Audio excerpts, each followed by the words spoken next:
All right, space cowboys, space cowgirls, and space folks, y'all asked for more gem analysis, and I'm here to deliver. According to the Guide to the Crystal Gems, this fusion is formed through extortion and deception, and held together out of revenge. So this'll be fun. As always, we'll be talking about her appearance, personality, powers, and how the real-world gem may have influenced her design. What's up, guys? I'm Chris Carr, and today, I'm talking to you about Malachite from Steven Universe. Before we jump in, I want to give a big shout out to our sponsors on Patreon, especially our super nerd sponsors of the day, Aries and Axel. Thanks to these absolute gems, I get to keep talking tunes with y'all. So thank you so much. Song, Brett, Whitney, and I really appreciate your generosity. If you want to pitch in, head on over to our Patreon page and see if a donation tier works for you. We'll thank you with shout-outs, patches, and behind-the-scenes looks. If you'd rather just buy yourself a cozy tea to snuggle up in, then click that link to TeePublic in this video's description. They have amazing Steven Universe shirts. If you'd like to learn more in depth about Malachite's components, Lapis and Jasper, be sure to check out my videos spotlighting them individually. All right, let's get started on Malachite. Malachite! They're here! As I just mentioned, Malachite is a fusion of Lapis and Jasper, and makes her debut in the episode Jailbreak. This fusion has green-tinged skin marked with swirls and stripes, pointy fangs, 4 eyes, with the top 2 serving as eyebrows, and wild hair.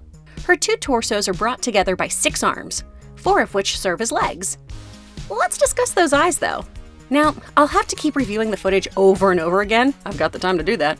But it seems like the eyes switch in shape depending on which gem is talking more, or is more in control. They go cat-eyed for Jasper, and wider and rounder for Lapis, mimicking their eyes. Let me know if this little animation trick holds water throughout their appearances, or if I'm just losing it. It's been like 50 days of isolation, people, and all I do is watch Steven Universe. Malachite is a humongous fusion, especially considering she's only composed of 2 gems.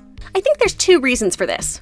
1, to physically show how this combination is monstrous, and 2, because she's comprised of 2 of the strongest individuals we see in the series, my girl Lapis, who we've remarked time and time again about what a powerhouse she is, and Jasper, who, as Peridot put it, is essentially the ultimate quartz. Their powers combined could explain Malachite's towering physique. Nailing down Malachite's personality is a little tricky, since a homogeneous, stable one never really emerges. She seems to either be Jasper or Lapis, but typically either way, she angry. Malachite is a lot like Alexandrite in that a solitary personality doesn't emerge and that the individuals are fighting for control. However, Alexandrite is relatively stable and has her own voice. Malachite, instead, has her 2 gem components talking at the same time. Whichever gem happens to be dominant has their voice raised over the others. Malachite seems to have Jasper's pure hatred for the crystal gems. Now, that's not to say Lapis didn't have her own issues with them. I mean, she was treated like a war criminal by accident, imprisoned in solitude for years. Doesn't necessarily make you feel all warm and fuzzy towards a group, right? But in Jasper's case, she had a hard line of the crystal gems being the enemy, in a traditional military sense.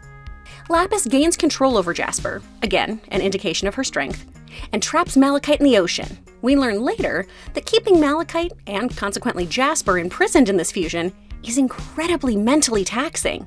If Lapis loses focus even for a moment, Jasper could take hold. As this episode unfolds, and Lapis's mental exhaustion really begins to weigh heavily on her, the 2 do seem to blend together more, but not in a synchronistic way.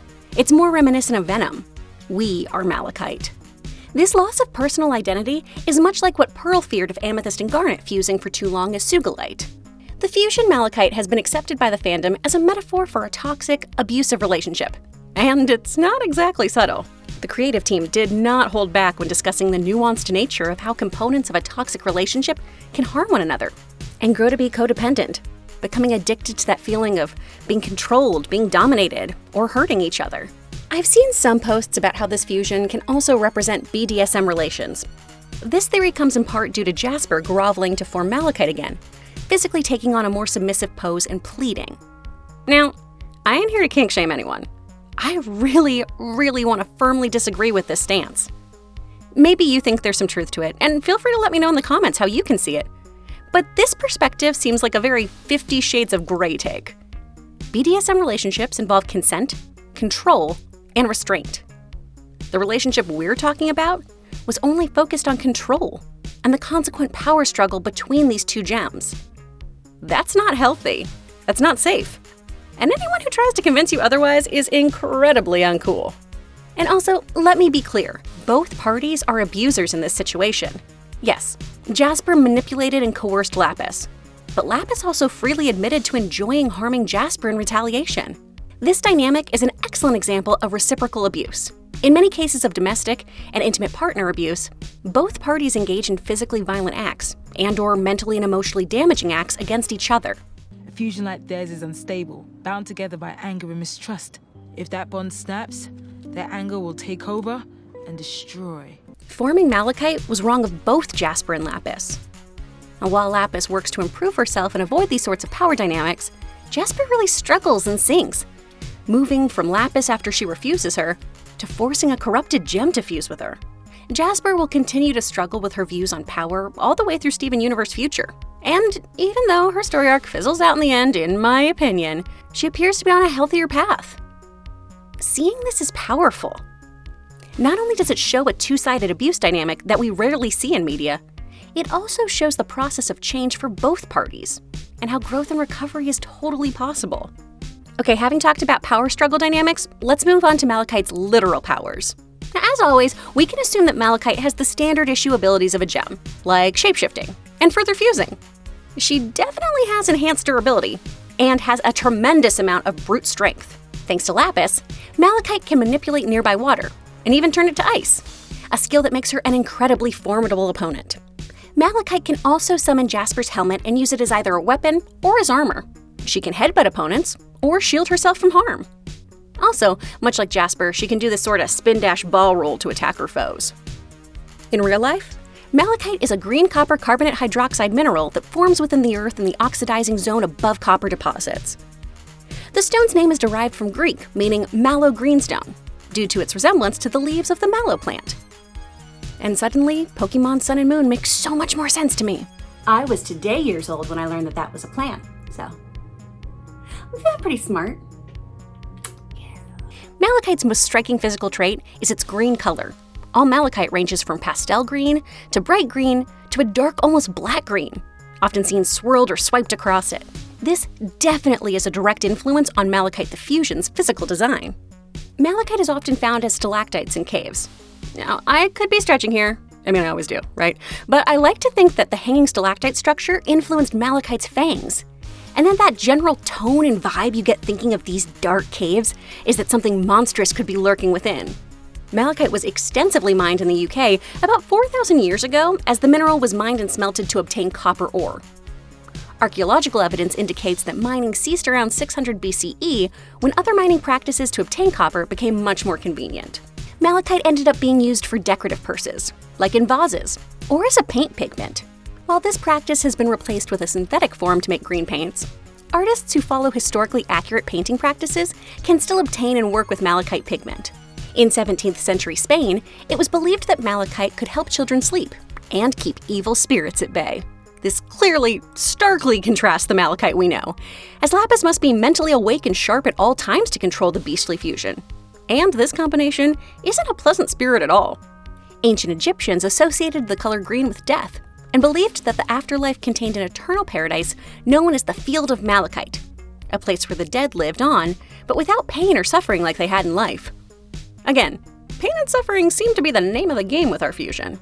From a spiritual standpoint, Malachite is said to remove emotional blockages and serve as the guardian of the heart, helping heal emotional wounds and open up the wearer to new love.